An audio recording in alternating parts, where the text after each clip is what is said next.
Hello everyone. Integral calculus के पिछले lecture में हमने क्वाड्रेचर्स के बारे में पढ़ा था कि क्वाड्रेचर्स क्या होते हैं और उसी के कुछ रिलेटेड क्वेश्चंस करे थे जिसमें हमने एरिया मतलब कर्व के अंडर का एरिया फाइंड करा था।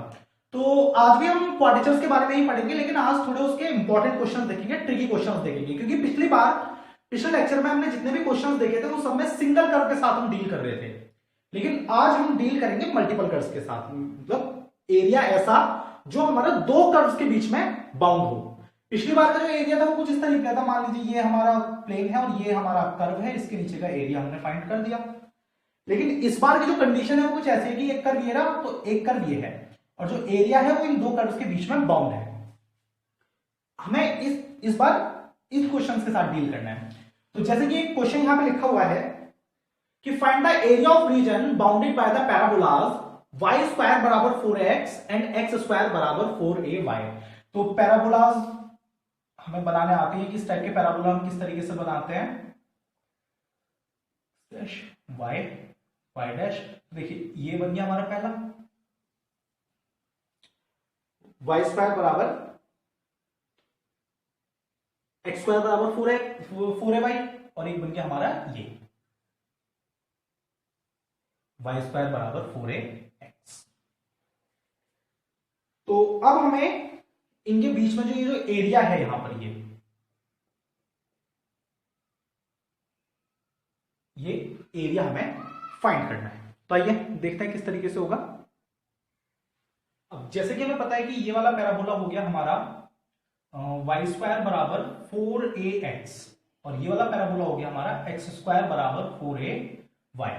तो अगर मैं इन दोनों की इक्वेशन सॉल्व करूं तो अब यहां पे ये पॉइंट्स को नाम देते हैं o, इस पॉइंट को बोल देते हैं a, ये point of intersection b, p, ये पॉइंट मैंने दे दिया b और यहां से मैंने लिमिट के लिए ये परपेंडिकुलर डाल दिया m। तो अब देखिए अगर इन दोनों इक्वेशन को सॉल्व किया जाए तो जो पॉइंट ऑफ इंटरसेक्शन आएगा एक तो हो जाएगा ओरिजिन और जो दूसरा पॉइंट ऑफ इंटरसेक्शन आएगा p वो होगा 4a, ये आप दोनों इजीली इन दोनों इक्वेशंस को सॉल्व करके ये देख सकते हैं कि एक तो हमारा ओरिजिन है पॉइंट ऑफ इंटरसेक्शन और जो दूसरा पॉइंट ऑफ इंटरसेक्शन p है वो है 4a, तो अब देखिए अब area OAPBO is equals to, अब ये कैसे निकलेगा, area of OAPM minus area OBPM। यानी कि जब आप OAPM एरिया यानी कि इस वाले एरिया में से नीचे का एरिया माइनस कर देंगे तो आपको ये एरिया मिल जाएगा जो कि हमें चाहिए। अब अगर यहां पे अब हम जो जैसे हमने पिछले लेक्चर्स में एरिया निकाले थे तो देखा जाए तो जो OAPM है वो इसका पार्ट है, तो हमें क्या रखना है f1x dx और लिमिट हमारी चलेगी 0 to 4a माइनस और जो हमारा ये वाला है OBPM वो इसका पार्ट है तो ये हो जाएगा f2x dx और लिमिट यहां पर भी सेम चलेगी 0 to 4a। f1x यानी कि इसको fx की फॉर्म में कन्वर्ट करना है, फंक्शन ऑफ x बनाना है, तो ये हो जाएगा under root 4ax dx minus 0 to 4a। अब इसको भी फंक्शन ऑफ x बनाना है तो हो जाएगा x square upon 4a dx। Integral solve करना कोई बड़ी बात नहीं है, बाहर आके बन जाएगा आपका रूट 4a और 0 to 4a root x dx minus ये हो गया 1 upon 4a 0 to 4a x square dx। Integral हमें सॉल्व करना आता ही है तो ये हो जाएगा आपका 2/3 अंडर रूट 4a और x की power 3/2 0 to 4a minus 1 upon 4a into 1/3 और x की power 3 0 to 4a, then it becomes 2/3 under root 4a। अब देखिए जब आपने अपर लिमिट रखी तो हो गया 4a की पावर 3/2 और जब आपने लोअर लिमिट रखी तो कितना हो गया 0, तो 0 ही आ जाएगा तो उसको शो करने की जरूरत नहीं है। इसी तरीके से यहां पे तो इसी तरीके से ये भी हो जाएगा इंटू 1/3 4a का होल क्यूब। तो अब यहां पे सॉल्व कर देते हैं कि ये एक 4a से एक पावर चली गई, 1/3 कॉमन निकाल लेते हैं पूरा भाग।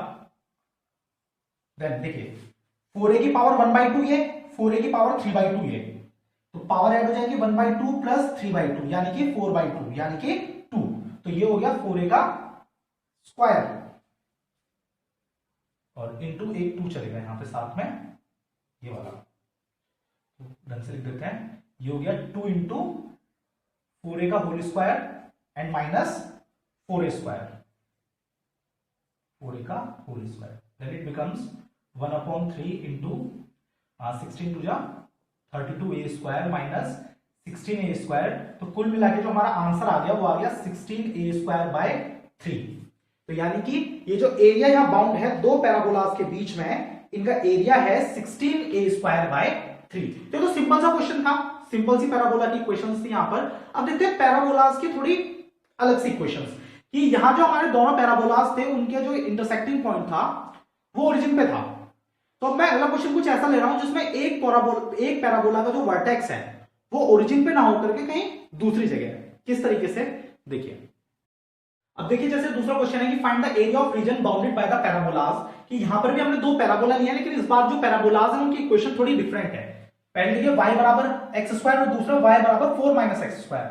तो अगर पहले वाले पैराबोला की बात करें तो उसका तो क्लियर है कि जो उसका वर्टेक्स है वो हमारा ओरिजिन पर ही है, यानी कि इस तरीके से ये हो गया आपका y बराबर x²। लेकिन जो दूसरा वाला पैराबोला है y बराबर 4 - x², तो -x² इंडिकेट कर रहा है कि ये नेगेटिव y एक्सिस के अबाउट सिमेट्रिक है। लेकिन अगर इसकी इक्वेशन को, अगर हम जनरल इक्वेशन जो है पैराबोला की इस टाइप की उससे अगर देखें कंपेयर करके, तो हम देखेंगे कि इसका वर्टेक्स ओरिजिन नहीं है। तो इसका वर्टेक्स क्या है, देखिए ये क्या है 4 - x², तो यानी कि इसका जो वर्टेक्स है वो 0,4 इधर की तरफ है, ऐसे।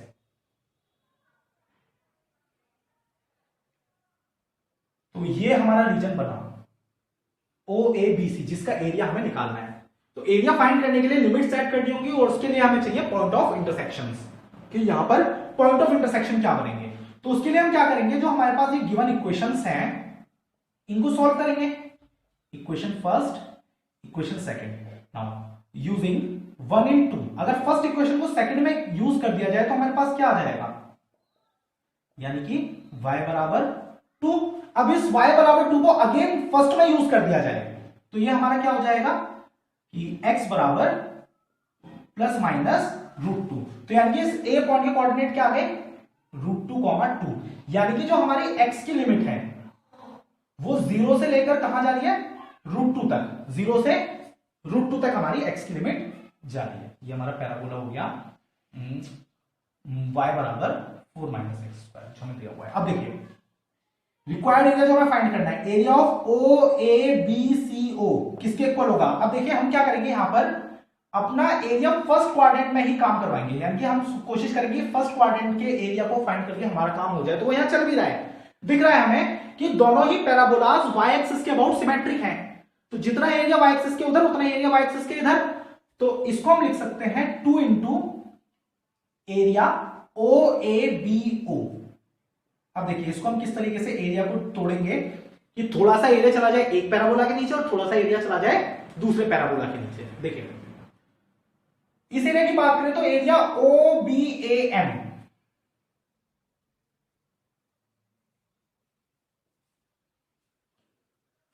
यानी कि ये वाला एरिया, ध्यान से देखिएगा जहां जहां ब्लू मार्कर चल रहा है ये area, minus area OAM minus ये वाला एरिया। ठीक, इज इक्वल्स टू, अब देखिए ये वाला एरिया किसके अंडर OBAM, ये है इस वाले पैराबोला के अंदर, यानी कि y dx और x की लिमिट 0 से √2 माइनस, और ये वाला OAM इस वाले पैराबोला के अंदर y dx और लिमिट इसके लिए भी 0 से √2। तो ये हो गया 2, 0 से √2। अब पहला वाला भाई यहां से 4 minus x square dx minus दूसरा वाला भाई यहां से एक्स स्क्वायर dx। बस आपको एक बार में ये पहचानना है कि कौन सा एरिया कौन से रीजन के अंदर है, इसलिए हमारा काम हो जाएगा। एक बार हमें ये पता चल गया कि भाई कौन सा एरिया कौन से रीजन के अंदर आ रहा है, कौन से कर्व के अंदर आ रहा है, तो बस हम इजीली एरिया फाइंड कर लेंगे। मेन चीज यही है कि किस तरीके से आप एरिया फाइंड करते हैं, कि कर्व आप किस तरीके से पता लगाते हैं एरिया का। तो इंटीग्रेट कराएंगे इससे सिंपल, तो ये कितना हो गया 4x माइनस एक्स की पावर 3/3, 0 से √2 माइनस x³ 0 से √2। अब देखिए फर्स्ट क्वाड्रेंट में काम करने से एक बेनिफिट होता है कि जो लोअर लिमिट है वो 0 सेट हो जाती है। लोअर लिमिट 0 पे फिक्स हो गई, तो बेनिफिट क्या हुआ कि जब आप लिमिट रखेंगे upper limit minus lower limit, तो हमारे फंक्शन इस तरीके के बने हुए हैं कि लोअर लिमिट 0 रखते ही 0 हो जाएगा, तो कैलकुलेशन कम करनी पड़ेगी, 0 रखने की जरूरत नहीं पड़ेगी, अपर लिमिट से काम चल जाएगा। अब देखिए किस तरीके से रखते हैं, ये हो गया 4√2 माइनस √2 की पावर 3 अपॉन 3, अगेन माइनस में जब लोअर लिमिट रखेंगे 0 हो जाएगा। अब यहां पे √2 की पावर 3 अपॉन में 3, फिर लोअर लिमिट रखेंगे 0 हो जाएगा। इसको खोल दीजिए, 4√2 माइनस √3 मतलब √2 की पावर 3 यानी कि 2√2 माइनस 2√2, ये दोनों ऐड हो गए, 4√3 माइनस 4√2 माइनस 4√2/3, एलसीएम ले लीजिए 3, 12√2 माइनस 4√2 मीन्स 2 इंटू 8√2/3, तो कुल मिला के एरिया कितना आ गया 16√2/3। यानी कि इन दोनों पैराबोलाज में जो एरिया बाउंड है वो है 16√2/3। तो जरूरी नहीं है कि हर बार एक्स एक्सिस के अंदर ही काम करना है, वाई एक्सिस के अंदर भी चल सकते हैं, क्योंकि वाई की लिमिट में हमारे पास है 0 से 4 हमें पता है जा रहा है, तो देखिए किस तरीके से जाएगा। लेकिन वाई में जाएंगे तो क्या अंतर पड़ेगा, एक्स में जाएंगे तो क्या अंतर पड़ेगा। देखिए एरिया अगेन फर्स्ट क्वाड्रेंट वाला ही कैलकुलेट करेंगे। जब हम वाई में जाएंगे तो इस तरीके से 0,2 अपने एरिया को 2 पार्ट में तोड़ लेंगे। तो वाई में अगर आप चल रहे हैं तो एरिया देखिए किस तरीके से निकलेगा, बता रहा हूं एक्स एक्सिस में मैंने करके दिखाया है, वाई एक्सिस में आप ट्राई कीजिएगा, देखिएगा एरिया बिल्कुल सेम आएगा। पहला जो एरिया है वो चलेगा देखिए इसके y बराबर एक्स स्क्वायर के अंदर, और लिमिट लगेगी y की किस तरीके से कि ये चलेगा आपका 0 से 2, क्योंकि यहीं तक है, √y dy माइनस प्लस इसके ऊपर 2 से 4, लेकिन कर्व चेंज हो गया, अब कर्व क्या आ जाएगा ये वाला √4 माइनस y dy। तो इस तरीके से अगर आप एरिया कैलकुलेट करें वाई एक्सिस के अंदर मूव करवा के, तब भी एरिया उतना ही आएगा जितना यहां है 16√2/3। तो अब देखते हैं इसके थोड़े, अब पैराबोला के क्वेश्चन देखिए, अब देखते हैं और अलग अलग टर्म्स लगा के, जैसे सर्कल हो गया, इलिप्स हो गया, उनके कंबाइंड एरियाज किस तरीके से निकलेंगे। देखते हैं अगला क्वेश्चन। अब जैसे क्वेश्चन है कि find the area of region common to the circle x² + y² = 4 and ellipse x² + 4y² = 9। यानी कि वो एरिया जो सर्कल और इलिप्स के बीच में कॉमन हो इसमें, ये किस तरीके से हम फाइंड करेंगे। तो ये पहले तो एरिया देख लेता हूं वो क्या होगा और किस तरीके का होगा। देखिए ये तो हो गया हमारा सर्कल, क्योंकि x² + y² = 4 है, तो इतना तो हमें क्लियर है कि भाई ये इतनी तो कोनिक्स हमने पढ़ी हुई है कि हम ये बता सकें कि ये जो हमारा सर्कल है इसका सेंटर ओरिजिन पे है, और 4 यानी कि 2 का स्क्वायर, और जो इसकी रेडियस है वो 2,0 2 यूनिट है, और ये हमारा इलिप्स कुछ इस तरीके से, ये है कॉमन रीजन ये पूरा।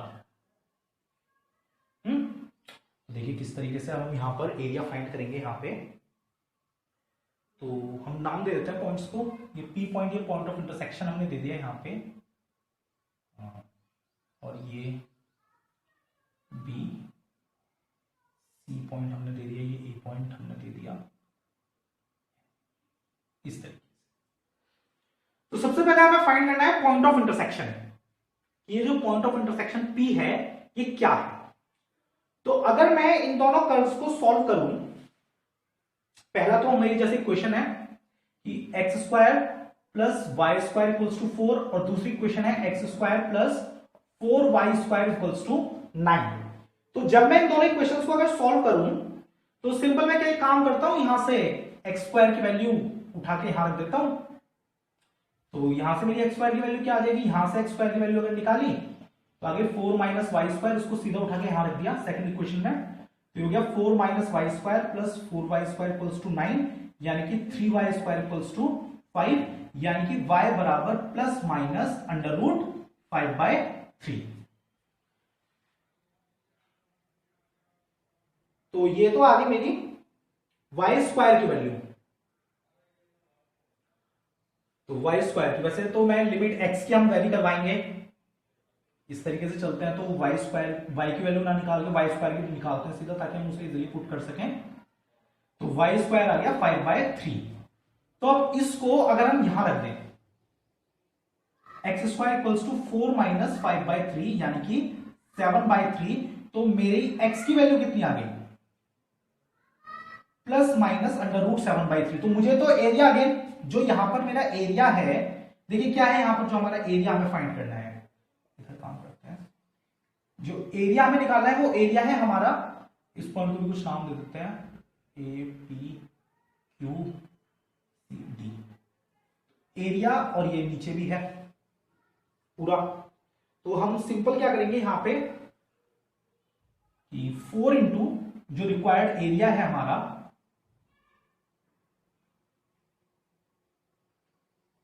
उसको कर देंगे 4 into area of O B P C O.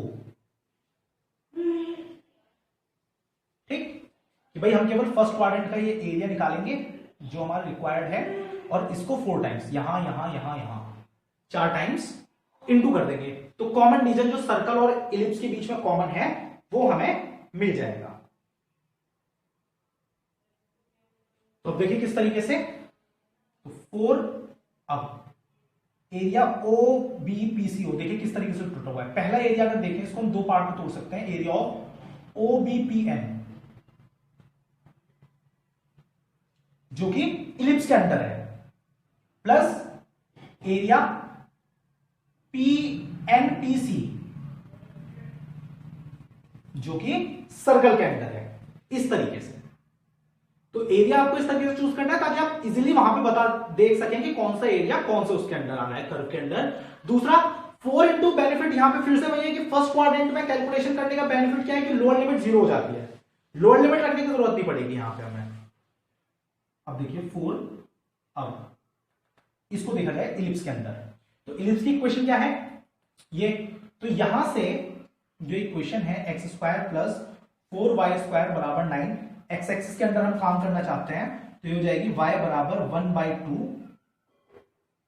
Under root 9 minus x square integral 1/2 under root 9 minus x square dx। और लिमिट x की कहां से, यहां से लेकर o से लेकर n तक। अब p के कोऑर्डिनेट में जो x की वैल्यू है वो कितनी है, तो यहां पे वैल्यू क्या आई थी, under root 7/3 comma under root 5/3, ये वैल्यूज हमने निकाली थी p की। तो अब हमें y की वैल्यू से मतलब नहीं है, हमें कहां से मतलब है, x की वैल्यू से। तो यानी कि ये जाएगा 0 से रूट 7/3, तो यहां तो लोअर लिमिट 0 हो गई, प्लस इंटीग्रल। अब एरिया ऑफ एनपीसी, ये किसके अंदर है, सर्कल के अंदर। सर्कल की इक्वेशन क्या है, ये x square plus y square बराबर 4, तो यहां से क्या आ गई y की value, under root 4 minus x square, तो ये हो गया under root 4 minus x square dx। और लिमिट देखिए, लिमिट कहां से, n से लेकर c तक, तो n पे x की वैल्यू अंडर रूट 7/3 और c पे 2, क्यों, क्योंकि भाई सर्कल की जो इक्वेशन है x square plus y square बराबर 4, ये हमें बता रही है कि जो इसकी रेडियस है वो 2 है। तो इस तरीके से ये हमारा बन गया एरिया, रिक्वायर्ड एरिया जो हमें चाहिए। अब इसको सॉल्व करते हैं, तो हो गया 4, 1/2 बाहर ले आते हैं, 4/2 यानी कि 2 इंटीग्रल 0 से √7/3 √9 माइनस एक्स स्क्वायर dx। ये है कि आंसर काफी कॉम्प्लेक्स फॉर्म में आने वाला है इसका, इसलिए बहुत मोस्ट इंपॉर्टेंट क्वेश्चन है। आपके यूनिवर्सिटी एग्जाम में भी कई बार ये क्वेश्चन रिपीट होता है, केवल इसीलिए कि इसकी जो कैलकुलेशन है वो काफी बड़ी है, आंसर काफी इसका कॉम्प्लेक्स फॉर्म में आता है। साइन इनवर्स, कॉस इनवर्स में बहुत अजीब अजीब सी पावर्स की फॉर्म में इसका आंसर आपको देखने को मिलेगा। साइन इनवर्स समथिंग काफी अजीब सा नंबर, कॉस इनवर्स समथिंग। तो यहां पे हो गया ये 2। इसको अगर सॉल्व करें तो x/2 √9 minus x square plus 9/2 sine inverse x upon a यानी कि ये जो यहां पे 9 है, 9 यानी कि 3 का स्क्वायर, तो कितना आ जाएगा 0 से √7/3 हमारी लिमिट प्लस। सेम यहां पर भी इसी तरीके से खुलेगा, x/2 √4 minus x square plus इस बार हो गया a²/2 यानी कि 4/2। तो इसको 2 कर देते हैं सीधा काट के, यहां पे 2 साइन इनवर्स x/2, लिमिट चली गई 2 से √7/2। तो इस तरीके से ये हमारा उल्टा लिख दिया, √7/3 से 2, √7/3 से 2। इधर की तरफ रब कर देते हैं, लिमिट्स रखनी है अब हमें, सिर्फ इधर का काम हो गया जो हमें देखना था। क्वेश्चन हमें पता ही है हम क्या सॉल्व कर रहे हैं, सीधा लिमिट्स रखनी है अब हमें। देखिए 2, तो जब आपने अपर लिमिट रखी √7/3 तो ये हो जाएगा आपका, इस 2 को भी अभी बाहर जाइए, इसको 1/2 √7/3। इसको सॉल्व करते हैं अगर तो 49 4 और 9 4 36, तो कुल मिला के ये आ जाएगा आपका √399 81, कुल मिला के हो जाएगा आपका √20/3। आप कैलकुलेटर की हेल्प से इजीली इसको सॉल्व कर सकते हैं। मेन तो जो हमारा वो था, हमें तो इसका आंसर फाइंड करना है, कैलकुलेशन तो हम कर ही लेंगे इतनी। इसके बाद plus 9/2 as it is sine inverse x/3 यानी कि साइन इनवर्स x/3, तो 1/3 √7/3। लोअर लिमिट 0 रखा तो ये 0, यहां 0 रखा तो ये 0, तो यहां लोअर लिमिट रखने की जरूरत नहीं है। अब इसको मिटा देता हूं, +4। अब देखिए ये रखा √7/3, तो ये हो गया आपका, नहीं पहले तो अपर लिमिट 2 रखनी है, पहले 2 रखा जाएगा तो 0 हो जाएगा, प्लस यहां पे आएगा केवल 2 साइन इनवर्स 1 माइनस। अब रखनी है लोअर लिमिट, तो 1/2 √7/3 √5/3 प्लस 2 साइन इनवर्स 1/2 √7/3। तो साइन इनवर्स 1 को हम इजीली कर देते हैं π/2, इतना पता है हमें, तो इस 2 से 2 भी कट गया। तो जब आप ये सारे यहां पे जितने भी आपके पास नंबर्स बन रहे हैं सबको कलेक्ट कर लेंगे, सॉल्व कर लेंगे, तो फाइनली जो आपके पास आंसर आएगा वो होगा 4π + 9 sine inverse 1/3 √7/3 minus 8 sine inverse 1/2 √7/3। तो कुछ इस तरीके से आपका जो फाइनल आंसर आएगा वो ये आएगा, जब इस पूरे को सॉल्व कर लेंगे। यहां पे काफी इंपॉर्टेंट क्वेश्चन था, इंपॉर्टेंट केवल इसलिए था कि इसकी कैलकुलेशन थोड़ी टिपिकल है। टिपिकल वैसे भी नहीं, अगर आप ढंग से करें तो कोई बड़ी चीज नहीं है, सिंपल सी चीज है। अब जरूरी नहीं है कि यहां पे भी आप केवल एक्सेस के अंदर, यहां पे भी आप वाई एक्सेस के अंदर भी आप वेरी कर सकते हैं, और उसी तरीके से जिस तरीके से हमने पिछले क्वेश्चन में देखा था वैसे भी हम यहां पे सॉल्व कर सकते हैं इसमें। अब देखिए जैसे क्वेश्चन है, find the area common to y square बराबर a x and x square plus y square बराबर 4ax। इन दोनों कर्व्स के जो कॉमन एरिया है वो हमें फाइंड करना है। तो यहां अगर हम देखें तो जो पहला वाला है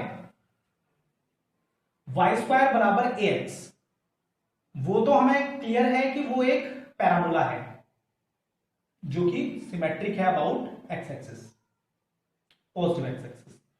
और जो दूसरा है x square plus y square equals to 4ax, तो ये अगर हम इसको जो सर्कल की जनरल इक्वेशन है क्या है, x माइनस एच का whole square plus y minus K का whole square is equals to R square, अगर इससे कंपेयर करें तो हम देखेंगे कि ये है।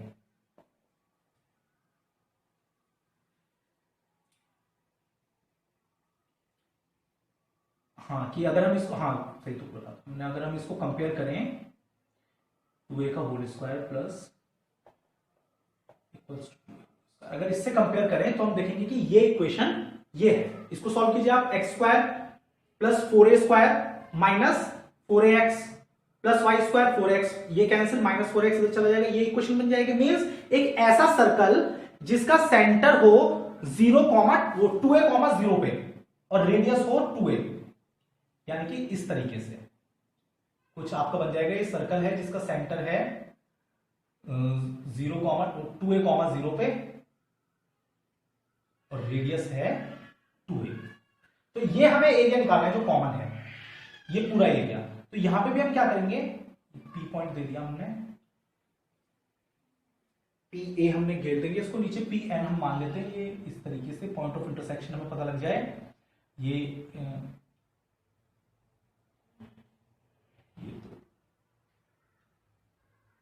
इसकी रेडियस हो जाएगी, तो 2a, 0 है तो रेडियस इसकी हो गई 4a, 0 तक इसका वर्टेक्स हो गया, 2a, 0 इसका सेंटर हो गया। इस पॉइंट को a नाम देते हैं P, इस पॉइंट को B नाम देते हैं, यानी कि जो हम इस पॉइंट को नाम देते हैं C। तो जो हमारा रिक्वायर्ड एरिया है वो क्या है, रिक्वायर्ड एरिया हो गया हमारा O, हमने देखा है इसको देखते हैं B, तो रिक्वायर्ड एरिया हो गया OP ABO, ये हो गया हमारा रिक्वायर्ड एरिया। तो अब हमें निकालना है यहाँ पे पॉइंट ऑफ इंटरसेक्शन। सबसे पहले पॉइंट ऑफ इंटरसेक्शन निकालना है, किस तरीके से फाइंड करेंगे, दोनों इक्वेशन को सॉल्व कर देते हैं। तो वाई स्क्वायर बराबर 4x and x square plus y square बराबर 4ax।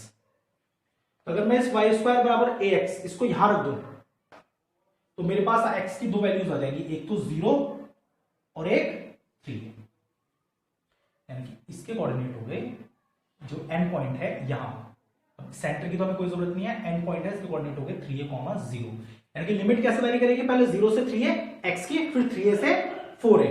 तो जो रिक्वायर्ड एरिया है, area OPABO is equals to 2 into, अब अगेन हम वही करेंगे, फर्स्ट क्वाड्रेंट में काम करेंगे अपना, equals to 2 into area OPAO, ध्यान से OPAO, इस एरिया का डबल कर देना है हमें, यानी कि 2 इंटू, अब इस एरिया को फिर से हमने दो पार्ट्स में तोड़ लिया, एरिया ऑफ OPNO, जैसे कि हम पिछले क्वेश्चंस में करते आए हैं, यानी कि एरिया OPNO जो कि आपके पैराबोला के अंदर है, प्लस एरिया NPA जो कि आपके सर्कल के अंदर है। तो जब आप इलिप्स के अंदर पैराबोला के अंदर चलेंगे तो लिमिट 0 से 3 है, किसके अंदर चल रहे हैं, पैराबोला के अंदर, x की लिमिट आपने लिया है, तो ये क्या हो जाएगा आपका under root ax dx plus, अब चलेंगे 3a से 4a, किसके अंदर, सर्कल के अंदर, तो ये हो जाएगा आपका under root 4ax minus x square dx। तो इसको सॉल्व कर लेते हैं इस तरीके से, 2 को अंदर भेज दीजिए, ये हो जाएगा 2 रूट a 0 से 3a root x dx plus, यहां पे लिमिट हम थोड़ी सी देखिए किस तरीके से चेंज करने वाले हैं। जो फंक्शन है लिमिट तो हो गई 3a से 4a, अब देखिए अंदर जो ये फंक्शन बना हुआ है 4ax माइनस एक्स स्क्वायर, इसको देखिए हम किस तरीके से यहां पे चेंज करेंगे। यहां पे इसको हम लिखेंगे 4a² सॉरी हाँ 4a² होल स्क्वायर नहीं, केवल a का square minus x minus 2a का होल स्क्वायर dx। इस तरीके से छोटा सा चेंज करना है यहां पे। लिमिट हमारी वही है 3a टू 4a। अब यहां सॉल्व कर देंगे इजीली हो जाएगा। 2 रूट a एक्स स्क्वायर का कितना हो गया 2/3 x की पावर 3/2 0 से 3a प्लस 2। अब यहां देखिए ये हो जाएगा x minus 2a upon a not a upon 2 under root. अब ये हमने यही तो लिखा है तो उसको वापस ये लिख देते हैं 4ax minus x square plus 4a² upon 2 sine inverse x minus 2a upon 2a 0 यह हो गया आपका 3a से 4a। इंटीग्रेट करके हमने सॉल्व कर दिया। तो जब आप ये सारी लिमिट्स यहां पर पुट कर देंगे और फिर upper limit minus lower limit final जिस तरीके से हम करते हैं तो जो फाइनल आपके पास आंसर आएगा वो आएगा 3√3 a² plus 4/3 pi a² minus a² common 3√3 minus equals to a² common ले लेते हैं 3√3 प्लस 4/3 पाई। तो ये आएगा आपका फाइनल आंसर इसको सॉल्व करने के बाद। तो इसी तरीके से सिंपल आपको इंटीग्रेशन करना है। इंटीग्रेशन वैसे ही करना है डेफिनेट इंटीग्रल जैसे हम क्लास 12th में अपने करते आए हैं उसी टाइप से आपको इंटीग्रेट करना है। और सिंपल आपके क्वेश्चंस इस तरीके से चाहे कितनी भी कॉम्प्लेक्स कंडीशन हो कितनी भी कॉम्प्लेक्स इक्वेशन हो, अगर आपको एक बार ये पता चल गया कि आपका कितना एरिया किस कर्व के अंदर है और कितना एरिया कौन से कर्व के अंदर है तो आप इजीली उसको फाइंड कर सकते हो। तो आज के लेक्चर में बस इतने रखते हैं। अगर इनसे रिलेटेड वर्कशीट्स आपको चाहिए तो डिस्क्रिप्शन में मेरा व्हाट्सएप नंबर है, वहां जाकर आप मुझसे कांटेक्ट करके ले सकते हैं। Thank you and good bye.